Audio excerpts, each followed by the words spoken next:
Hi, everyone, and welcome to The Labyrinth, a podcast produced by Virtual Executive Director. My name is Becky Brett, and I'm your host. I'm an intuitive executive coach for artists, content creators, and entrepreneurs. And this week, I got to talk to travel writer and founder of Her Bags Were Packed, Catherine Smith. But before we dive into the conversation, have you ever thought of working with a coach? Clients seek me out when they're facing a major life change or building a new facet of their business. Using the mantra of the labyrinth as a guide, which is release, receive, return, we work together one-on-one to release the habits, thought patterns, and relationships that no longer serve them, receive new behaviors, beliefs, and supportive relationships, and then we return to integrate all of these into their lives by setting and holding boundaries, practicing new behaviors until they're second nature, things like that. Now, if you're interested in working with me, the application is in the show notes. Once you fill it out, I'll take a look at it. And if I think we'll be a good fit for each other, I'll set up a quick call with you. And look, don't worry, it's not a high-pressure sales situation because I'm the one interviewing you. Okay, a little bit about Catherine. She is obsessed with adventure, addicted to seltzer, and passionate about travel. She's learning to travel both emotionally and physically with less baggage. She says, if you let it, travel can be one of the most cathartic and healing experiences of your life. It can be the place where you finally feel ready to release your anger, pain, and heartbreak. It can be the place where you find freedom, where you finally meet the you've been waiting for. And it can be the place you learn to unpack your bags and begin to live, love, and travel lighter, both at home and on the road. Please welcome into the labyrinth, Catherine Smith. All right, so I am here with my friend Catherine Smith of Her Bags Were Packed. And it's funny because now were being the operative word in this time of COVID. So a quick little bit of background, Catherine and I have known each other. We've been Facebook friends for several years, thanks to an online group that we were both part of. And now it turns out we live very close to each other in the same small town area, the same area of Southwest Virginia, and still have never shared the same room of space because of COVID. Catherine's business is all about travel writing. And so she, in other times, would be traveling for a living and writing about it. And now in the time of COVID, that has been curtailed. So she is graciously stepping into the labyrinth with me to talk about the pivots she's had to make over the past year. And who knows, let's just see where the conversation goes. Does that sound good? Yes. Yeah. All right. Awesome. And I hear the train passing by her place, which means it's going to be passing by my place very soon. So y'all will get that stereophonic treat. Yes. But okay, Catherine, let's talk a little bit about what you do. Tell everyone what you do. Yeah. So Her Bags Were Packed is turning 3 years old next month. And the idea behind it is to help women release emotional baggage through solo travel. It was born out of the idea that people kept encouraging me to create a travel website. They're like, you are traveling all the time, give us advice, blah, blah, blah. And I really felt like the internet was saturated with travel. Like you see it, there's plenty of travel blogs, there's Instagram, there's Pinterest, like the world doesn't need more noise from me. And so I really sat on that for a year or two with people saying like, you have this experience that we need. And finally, I just kept coming back to this idea I'd had for years. This phrase I had in college was her bags were packed. And there's a story behind that. But I thought about this and I thought, what would be, sorry, a call just came in on my computer. Did it interrupt you? No. Okay, good. It like deleted you from my screen. Sorry. So sorry, everyone. Yeah, so I had this phrase, her bags were packed, and I kept thinking about what travel had done for me. Travel had helped me to release my own experiences, my own baggage. It helped me to heal and to grow in confidence. And I thought, you know what? That's what I love about travel. I love that it's empowering for women. You hear that story with Eat, Pray, Love. You hear that with Cheryl Strayed's Wild. And it comes up over and over again that solo travel is this empowering experience for women. And I thought, if I'm going to create a travel site, I want it to have a purpose more than just noise on the internet. And so that's where I came up with this dual focus of helping women emotionally and mentally, as well as with their travel experiences. So that's what Her Bags Were Packed is all about. And so I, over the years, have become a freelance writer. I write for USA Today's 10best.com. I write for a lot of other sites, but then I also put all my extra energy into Her Bags Were Packed and wanting to help resource women. So that's what Her Bags Were Packed is. I love that idea of releasing emotional baggage through solo travel. How did you, I mean, did you release your own baggage through solo travel? Is that sort of how? Yes. So the longer version of that is, like I said, back in college, this phrase came to me. And the reason this phrase came to me is, as a teenager, I was in a very abusive, manipulative relationship. And I don't use the phrase abusive lightly, like sexually, emotionally, mentally, all of physical, all of that. And so I was a pretty hot mess by the time I got to college. And so I, funny enough, met this guy who was this sweet, innocent, caring person. And for some strange reason was attracted to my mess, which is probably something you should be psychoanalyzed for. No, just kidding. But he was very patient with my crazy. And it was a total 180 from what I had experienced. And it was very freeing. But my baggage kept coming up and impacting our current relationship. And so this one night I was journaling. It was about 2 years into our relationship. And I was kind of trying to figure out, is this ever going to go away? Am I ever going to be able to be free of this past? Like, I'm not in that relationship anymore. It's been more than 2 years. Why is it still impacting the good things in my life? And so I was writing this out to myself. Is it ever going to be gone? And this phrase came to me, her bags were packed.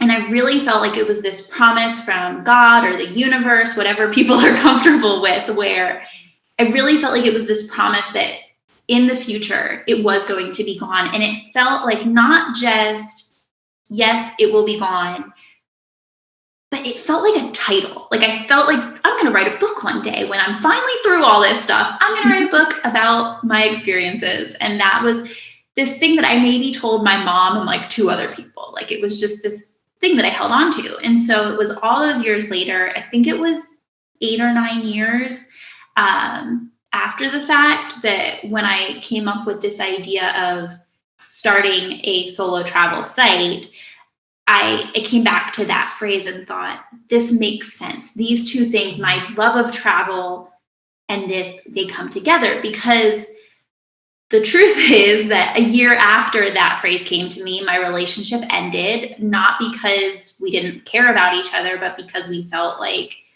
there was something else I needed to be doing, and there was something else he needed to be focusing on. And so we kind of just went our separate ways. And I felt like, if this can't work with this person, it can't work with anyone. And what I need to do is just take care of me. And I spent my 20s just taking care of me. I didn't date. Like everyone else was like dating, and I was just like, whatever, I'm going to travel. And I didn't set out to solo travel on purpose. I set out to solo travel because everyone else fell through. Like your friends will be like, yeah, I want to take that trip with you, but they don't get around to it. And then it's like, okay, but I want to do this thing. And am I worth doing this thing if my friends can't get their act together? Like, I think I still am. Yeah. And so yeah. I that's when I said, all right, I'm just going to do it. And so I would say, hey, anyone want to come? And they would say they're coming, and they wouldn't, and I would go anyway. And so it turned into, in the beginning, it was 1 or 2 trips a year, just like a weekend here or there. And as those experiences grew, my confidence grew as I got comfortable being by myself, understanding travel. They became longer trips. And then in the last maybe 6 years or so, they turned into like a month in Bali or a month in Italy, and so over all that time, I was experiencing healing, because when you solo travel, you don't have someone to distract you like you normally do. You're not distracted with work. You're not distracted with friends and family. You get to be alone with yourself and your thoughts. You get to feel your feelings. And sometimes that's intimidating. You might feel lonely at times, but you get to wrestle with those feelings and work through it and go, it's okay that I'm lonely right now.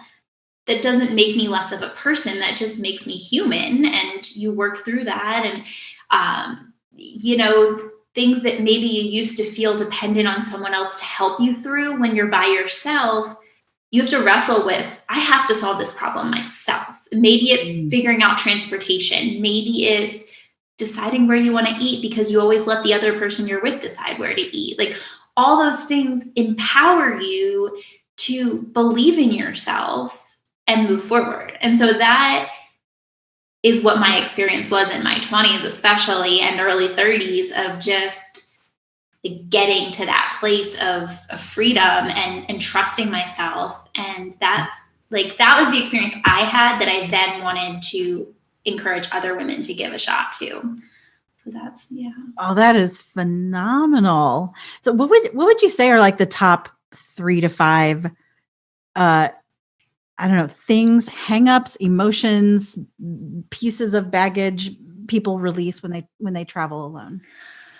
Well, of course, there's just the idea of fear in general, right? We have this,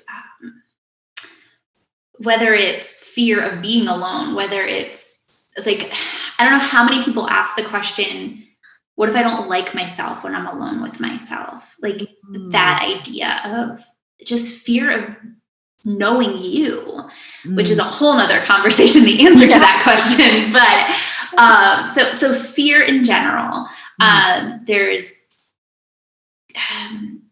safety, all that, but as well of other things that people, there's grief that people have worked through.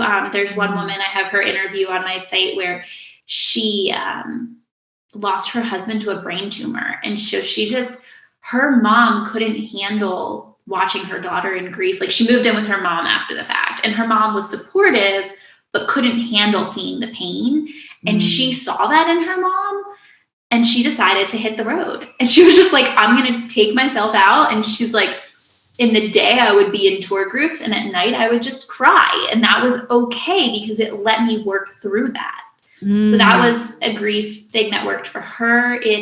Wow. Even for me, I lost my dad last year, and then I went to France and Italy for 5 weeks, and not immediately, maybe 3 months later. Yeah.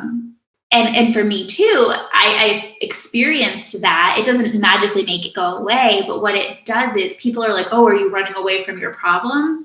Like, no, you can't run away from grief. Like, it doesn't disappear based on geographical location. Right. But what happens is, you pull it, like for me, I pulled myself away. And I think for this woman as well, like pulling yourself away from your triggers. Like at home, I had to pass the house that he was in when he was attacked. I had to, like, all these physical reminders. I had to, every time I walked in my front door, remember the last time I said goodbye to him outside my house. Like, all those things that were excessive baggage that I was able to leave behind, and then focus on the emotional grief and the processing experience when I was elsewhere. I didn't have to have physical reminders of him, but I could still work through my stuff where I was on my trip.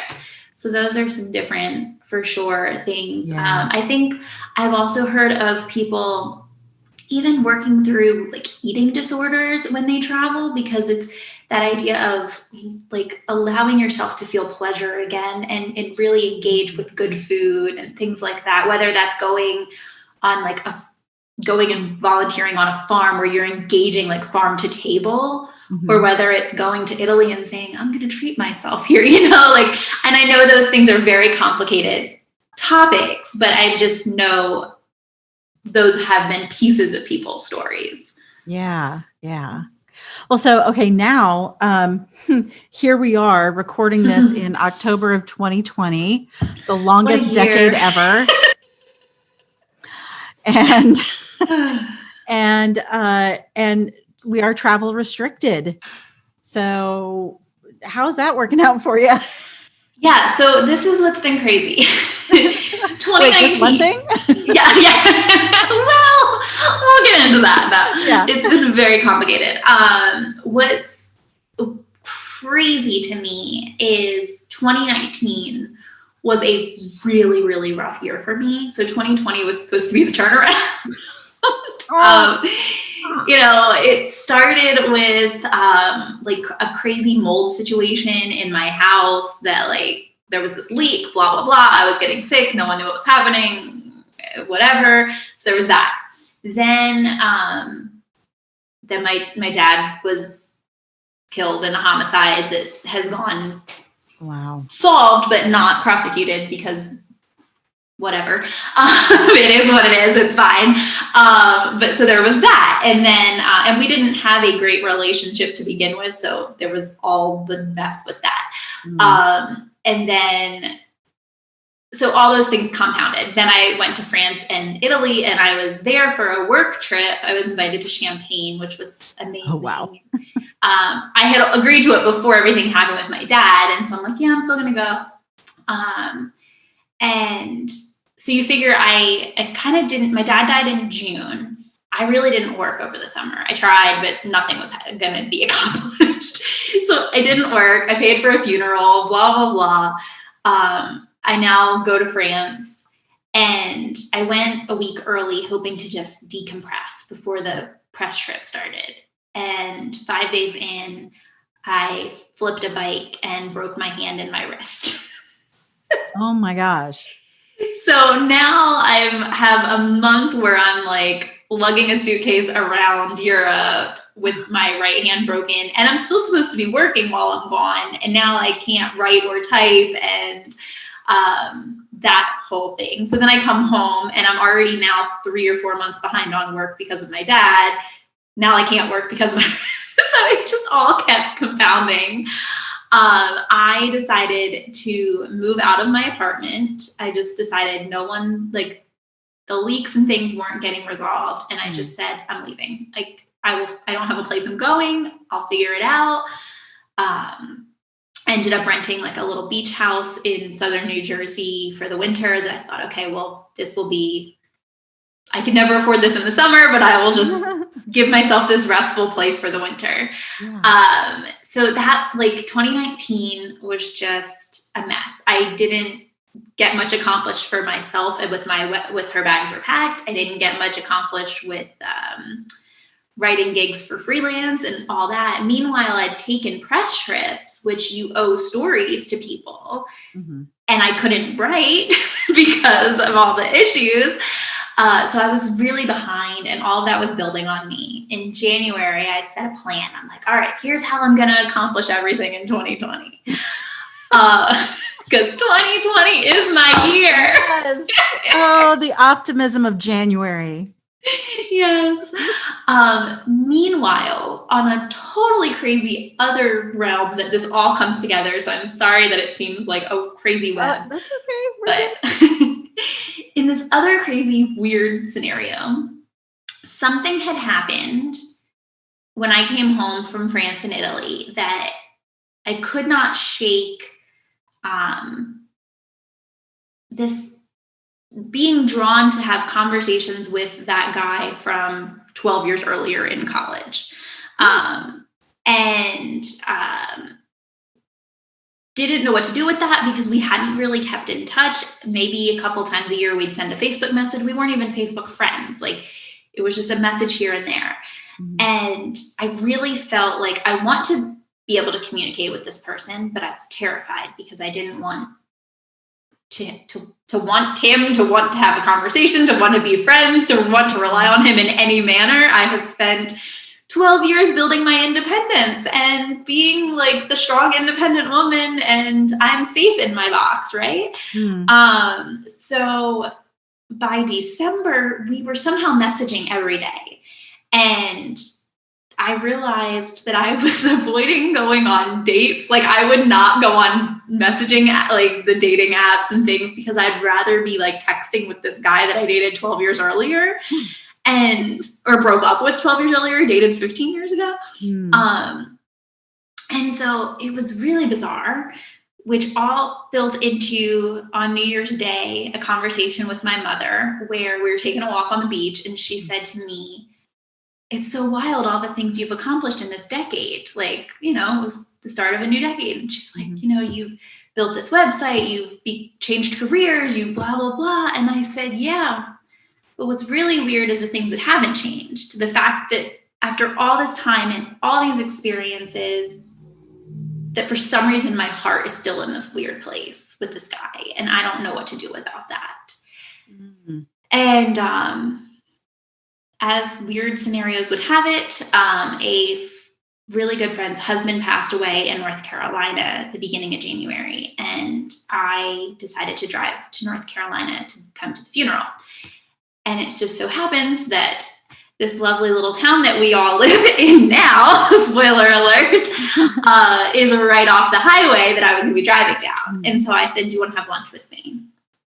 And lunch turned into spending an entire day together, and me then having to continue on to North Carolina. And like by 3 days later, he's like, "We're doing this, right? Like, this is what we're doing." And so this really bizarre, crazy story comes down to me a couple months in going, as you know, I had already moved out of my house. I didn't know where I was going to live. And I was going back and forth now to visit in Virginia. And he's here because he's got family that some of them are ill, and he's kind of invested in being here. And I was basically just renting a house for the winter and worked remotely and could travel and be anywhere. Right. And I said, "You know what? I'm going to rent a place there. I'm going to, like, if we're going to do this, I want to do this and like really give this a shot." So my moving day was March 16th, 2020. God. Oh, it hurts so bad. As we all know. Yes, it hurts. It hurts so bad. As we all know by now with my story, I spent the last 12 years building my independence, building this life that revolved around traveling and I'm a very social person. I lived in Philadelphia for years. I decided if I'm going to be in a relationship for the first time in 12 years, I mean, I had dated here and there, but no relationships since this one in college. I really gave it a good go. I tried a lot, but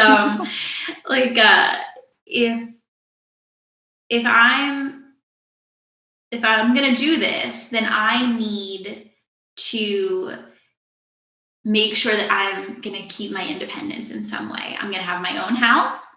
I'm going to look for a community that I can have my own friends and hobbies and life outside of this one guy, because I can't be moving to Virginia, Southwest Virginia, the middle of nowhere. Like to be with, like, that just can't be how this goes. And so I looked up yoga studios, and I looked up the Vineyard, and I looked up all these different things that were ways that would have events. I put all the events in my calendar, even the newcomers club for town, which I assume is probably a bunch of 70-year-olds, but still, I put it all in my calendar because I was like, all right, this is what I'm going to do when I get there in March. And so I signed my lease the end of February. The world was normal. And then it hit Philly the Wednesday before. This March 16th was a Monday. It hit Philly on Wednesday. My mom decided it wasn't a good idea for her to come with me to help with the move because we weren't sure what was happening. And so I just packed my car and I thought, well, I'll be back in 2 weeks for Easter and I can get the rest of my stuff. Well, that didn't happen until the end of May. Yeah. So, it hit the world that weekend and I arrived with my 2 rolls of toilet paper and the stores were empty.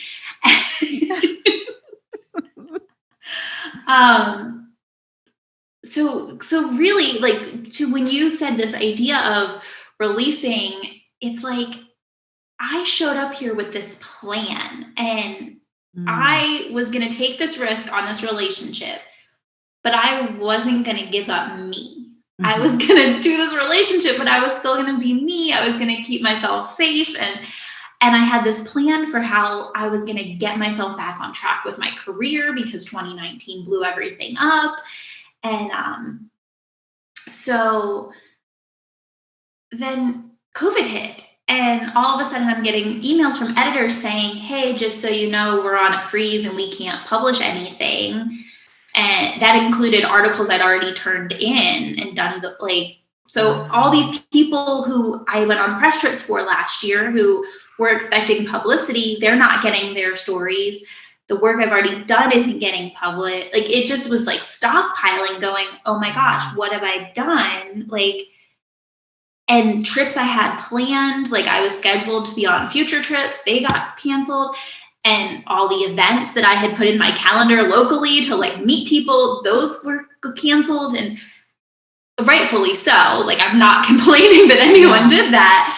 But all of a sudden I went, oh my God, I'm sitting in this empty house where I have a bed that I ordered online. I don't have a couch. I have my TV. My landlords gave me a folding table that I could use to eat at.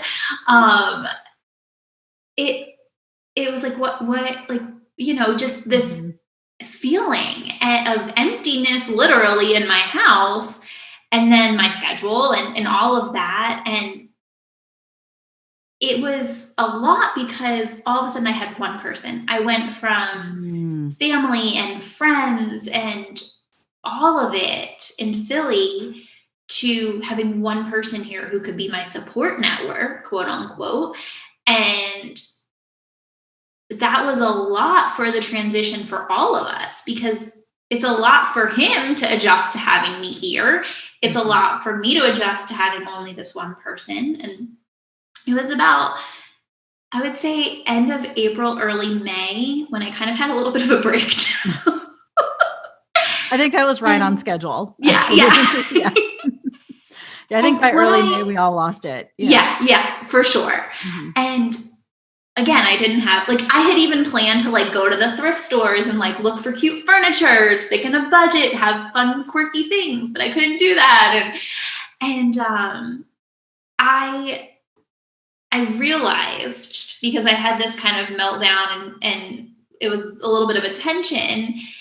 And I said, I knew moving that I was giving up some pieces of my independence. I knew getting into a relationship that was going to happen. But I didn't plan for losing my career. I didn't plan for losing being social. I didn't plan for any of that. No one did. Yeah. But I realized, I'm having an identity crisis, because all of these things, my job is part of who I am.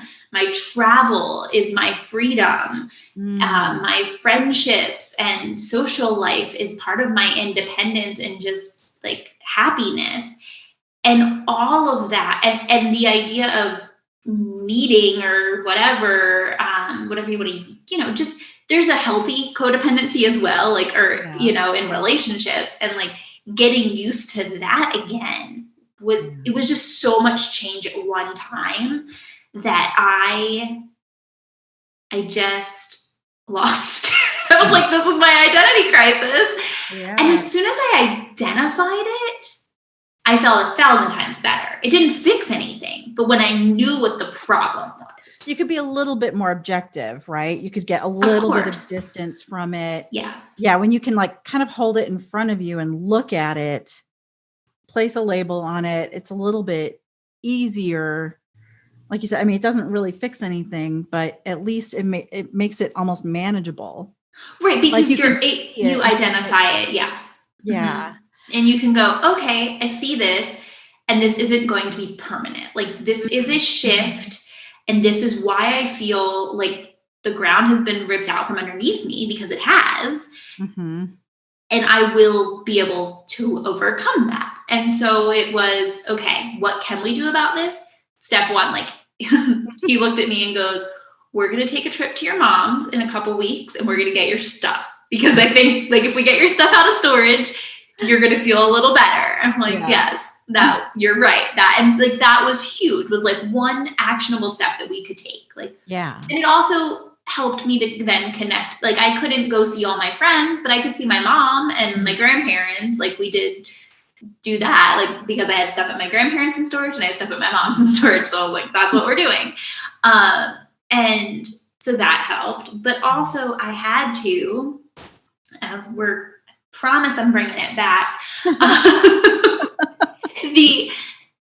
I had to let go of all these expectations for myself, because I was so angry that the world took control in 2019, that I didn't get to accomplish what I wanted to accomplish, that my career didn't look the way I wanted it to, that I had this broken injury that I didn't get to write, that I was letting people down. All of that had built on me for the year, I really was determined to fix this year. And then all of a sudden I couldn't fix it because it was taken away from me. Like, I had no control. And I'm still struggling with that at times. Like, that idea of our editors thinking I'm a flake, like all of that, or not editors, I'm sorry, publicity, like PR agents who took me on trips and all of that. Like, do they feel like I'm a flake because I didn't get them an article? And, like, it builds up in my mind, but then I have to remind myself, like, people aren't really traveling right now. And like,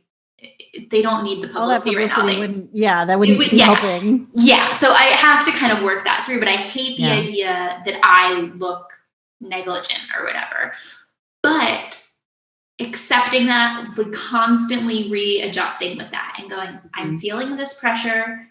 I have to release it and let that go again. And that was the really big thing for myself that I had to release was that saying, I can't control this. I can only control what I can control. And I'm going to not accomplish everything I need to and want to, but it's going to be okay. Like, at the end of the day, it's going to be okay, because we're all experiencing some version of this together right now. Yeah. I think releasing expectations is the central theme for 2020.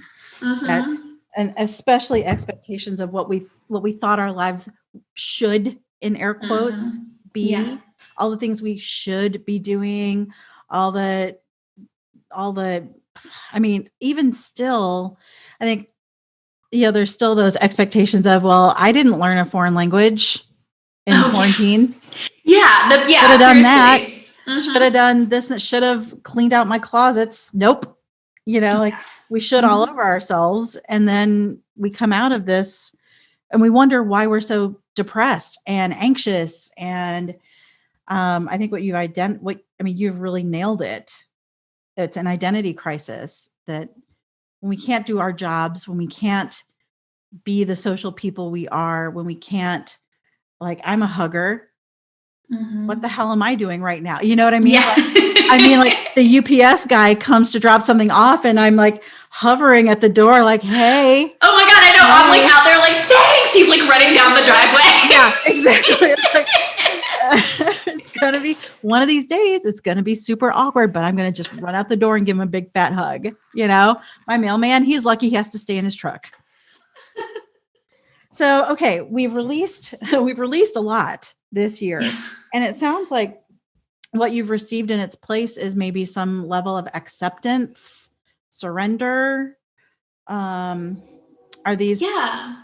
I mean, all of that for sure. There's acceptance and surrender. Did I cut you off? No. Okay. I'm just, the train's coming up your way now. Oh, is it? Oh, okay.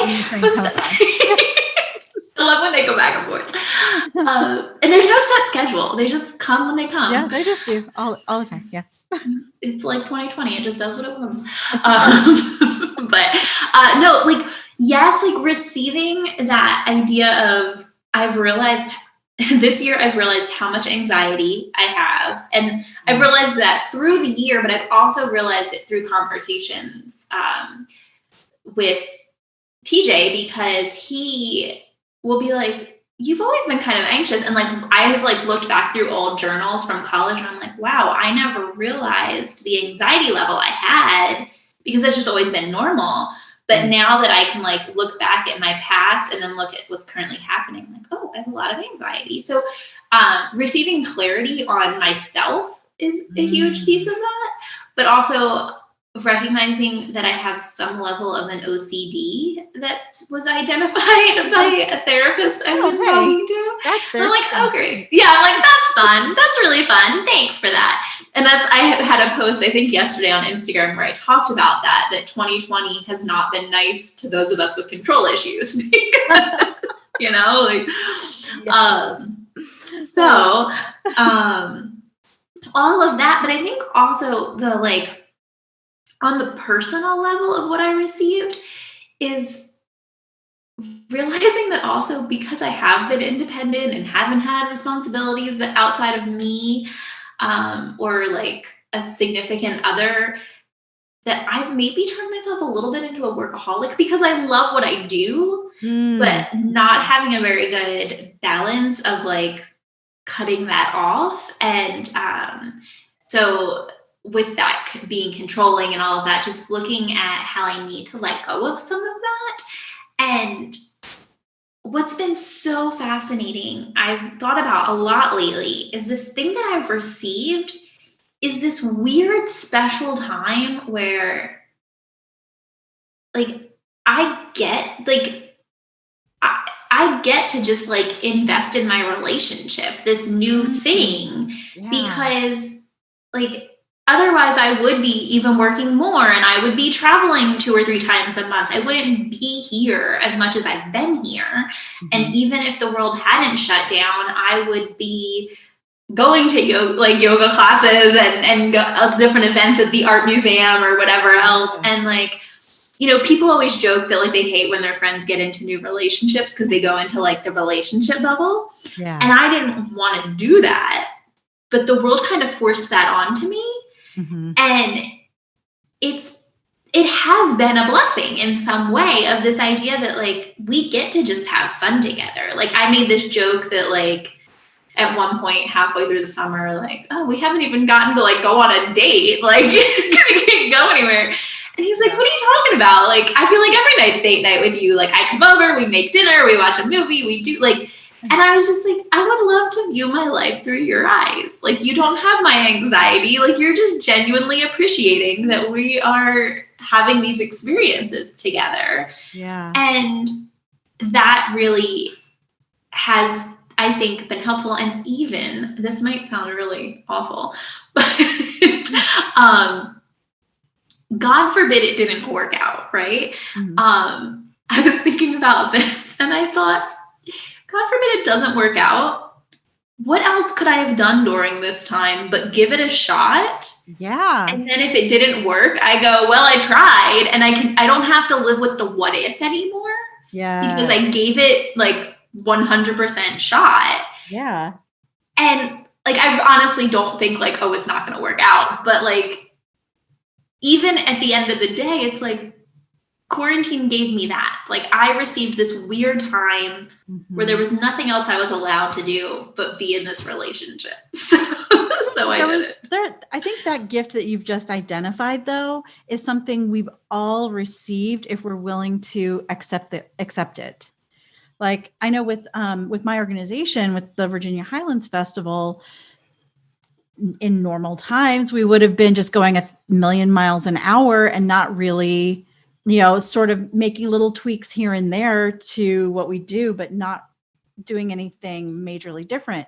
This gift of pause forced us to take a hard look at what we're doing and why we're doing it and what do we want to continue with. I mean, and in every aspect of life, it's something that has been sorely needed, not just, you know, with you and me individually, but I think societally we've needed this time to really like examine, slow down, Yeah. make some And decisions. sorry, go ahead. Yeah. That's all right. No, Go ahead. yeah. I just, on the same topic of all of that, like the receiving, I think the other thing that we're all receiving is this opportunity to get creative. Yes. With whatever it is, whether it's getting creative with your job or your customer offerings, whatever, those different things. For me, it's getting creative with travel, like talking about, like, I had this great blessing of being in this place that was new to me. So if I'd been at home, for example, if I'd stayed at my beach house any longer, they shut the beach down. You weren't even allowed to walk on the beach during the first couple months of quarantine. So I would have been paying all that money for a beach house, and I wouldn't have been able to step foot on the beach. And living in, like, if I'd been in Philadelphia still, I wouldn't have had any nature to experience. And so moving here when I did meant that I could still, like, go out for hikes, and I could get creative with my exploration. And so this little piece of me that loves just exploring places, and because that's what travel is, it's exploring, right? I got to just treat my new home like I was on a vacation, in the sense that I'm going to explore this place. I'm going to check out, like, you posted this park, Grayson Highlands, and I was like, oh, I want to go there. Cool. Let's add that to the list. And,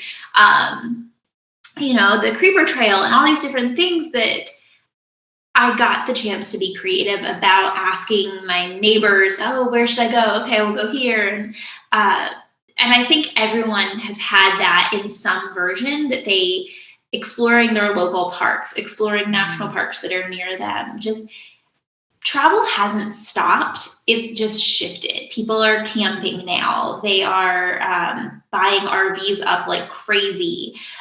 So they're exploring small towns. Like yesterday, I'm sitting outside the one restaurant, and this couple shows up from Philadelphia, like that they are exploring small towns. And I think there's a little, I feel there's a responsibility for me as the quote unquote travel expert to say, please, everyone, be careful and check in with the small towns that you're stopping in at, make sure they're comfortable accepting visitors, all of that. But at the same time, like, I want to encourage people that they can still explore the world around them, maybe take small day trips or weekend trips that are just like 2 hours away, things like that. So I think that's the other thing we're all receiving, is that opportunity to get creative and engage with small town instead of maybe big destinations far from home or overseas, that kind of thing. I think that leads us right into the third phase of a labyrinth walk, which is the return, and how do you integrate what, the lessons and gifts that you've received into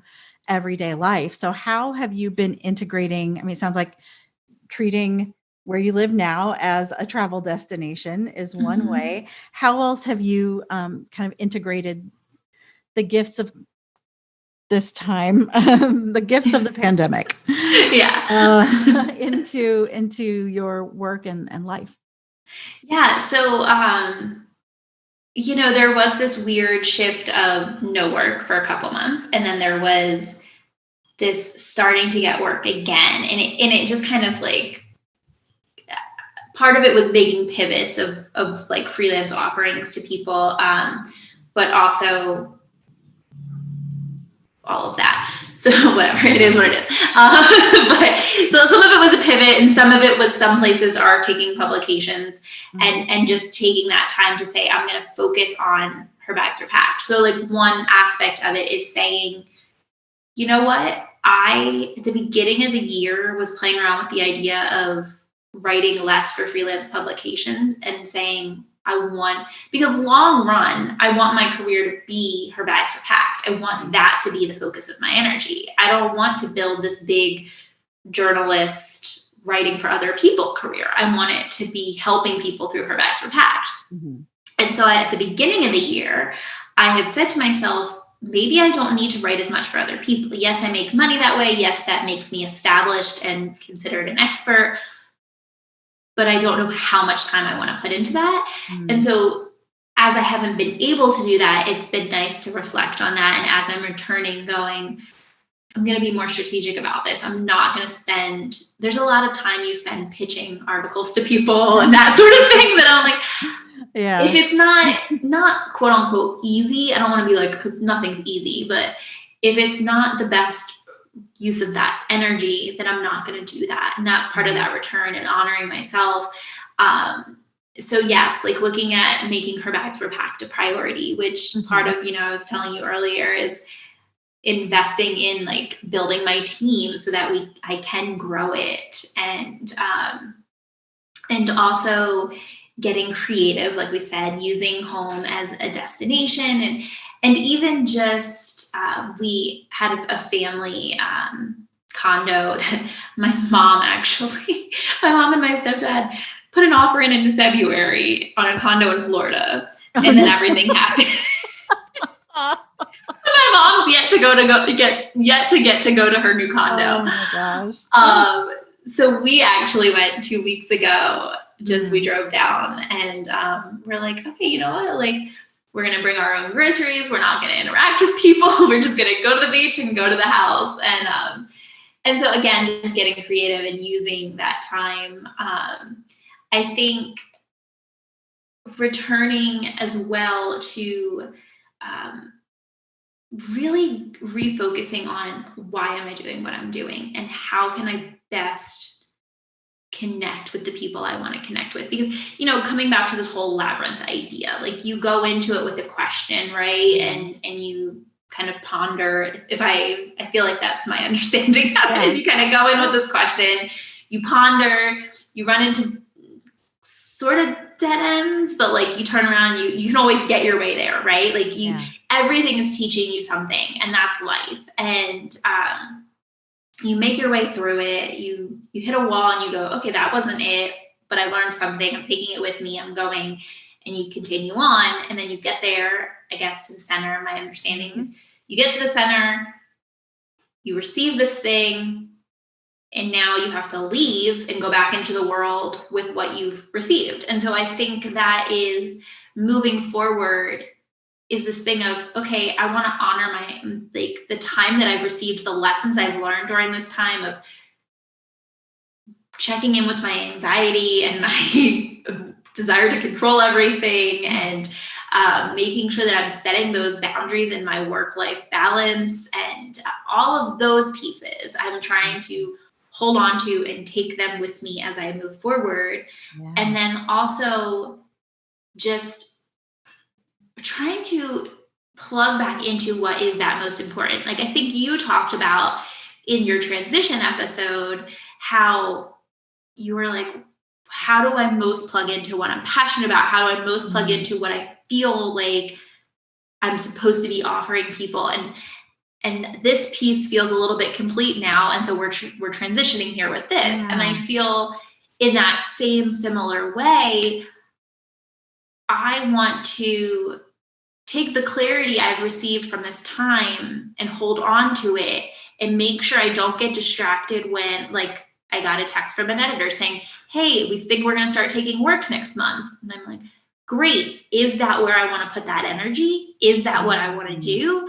Let me use this time to really hone in and make that decision before someone else is kind of putting it on me. Because if you don't intentionally make those decisions, they just get made for you. Yep. So I don't know if that makes sense outside my head. Absolutely. I really appreciate that image of making sure you carry with you what you received, and that it doesn't just kind of fall out of your hands as you make your way back into everyday life. I think a lot of people talk now about returning to normal, and I really want to caution against that. There's a reason why the systems broke. Yeah. And we all broke with it. Yeah. Yeah, that's so true. So many things got broken, and there was a reason for it. And I don't believe everything happens for a reason. I do believe there are gifts and lessons in everything that happens. Yeah. Right. And for sure. And so that's what at least I choose to look for, and to carry it with us. as we head back into whatever emerges after this COVID period. Yeah. Well, like you just said, that whole piece of, like carrying it with you, I think that's the thing, right? We can only carry so much, and we have to be intentional about what we choose to carry, which comes back to her bags are packed, this idea of releasing the things that are not serving you. And like, if something's serving you, hold on to it. It's the same idea of like, I have sort of become this minimalist traveler. When I pack, I usually will only do like the carry-on item or the underseat item where you don't, basically if I don't have to pay for it, I take that. Like, that's my thing. But it plays into this idea of emotional baggage tying into minimalist travel as well. And it's like, if it's not essential, if it's not serving me, it's not coming with me on that trip. And I'll joke like, I don't bring workout clothes because I want to work out on a trip, but I've never worked out on a trip. So why am I kidding myself? Like, like I kind of joke about things like that sometimes, but, it's just in the same way as we move into this next stage of life, as we start getting back to the quote unquote normal, whatever that's going to look like. I think it is important for us to be intentional about like, as the world starts putting things back on us, because that's what they do, right? The world puts everything on you. They put their expectations. I think we really have to be intentional about whether we choose to accept the thing that they try to hand us, or whether we say, no, thanks, I don't want that back. I'm good. Like, you can keep it. I'm good. My hands are full with what I've chosen to carry, and I'm going to do this. I'm not, because otherwise you take that thing they're giving you. What are you dropping that you wanted to carry? So I don't know. Can you say that again? That was so poignant. I think what I said was, when they try to hand you something, you can only carry so much. And when you accept that thing they're giving you, you're going to have to put down something else. And like, what are you choosing to put down? What are you choosing to drop? To drop, yes. What are you choosing to drop? Because what are you going to let fall out of your hand and break on the ground? Right. Shouldn't we choose? Let's use this time to intentionally choose what we want to be carrying and go forward knowing that that's what we want to carry. That was beautiful, Catherine. I end everything with, I don't know. That's always been my joke. I think I told a kid in my youth group years ago, back when I was in college, I said something to her like, but what do I know? That's just my opinion. And she's like, you should write a book with that title, because you say that to me all the time after you give me advice. What do we know? This is just our opinion over here. Yeah, exactly. Oh, Catherine. Okay. How can people get more of you? So herbagsrepacked.com is a great place to check out resources. On Instagram at herbagsrepacked is, I enjoy Instagram. That's probably my favorite. I have Twitter. It's bags were packed, because it can't be long. So it has to be bags were packed. There's no her. I don't use it very often, but I like to think I'm going to. Or just let that fall away. Yeah, we'll see. We'll see what happens. Yeah. But yeah, and then there's Facebook, Her Bags Were Packed with Catherine Smith. Yeah. All right. Well, thank you so much for your time and your great stories. I can't wait to hug you. Yes. At some point, it has to. Next train that comes by heading your direction, I'm just going to hop on. Oh, do it. That'll be great. But thank you so much. And I hope that if people found this helpful, then hopefully they'll connect. Send me a little message on Instagram. Let me know how you found me. I always love knowing who people are. Like, the internet is such a mystery place where people don't introduce themselves. They just are there. And I'm like, come on, tell me who you are. I want to know you. So, yes. Yeah. You do introduce yourselves.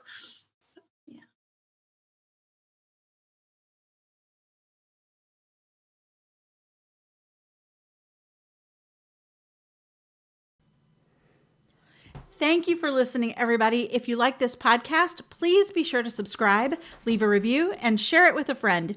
If you don't already, follow me on Instagram at beckybrett.live for daily inspiration, information, and support. And if you're looking for a coach, the link to my application is in the show notes. I can't wait to hear from you. Enjoy the journey, everybody. And remember, you can lose yourself in a maze, but you can find yourself in a labyrinth.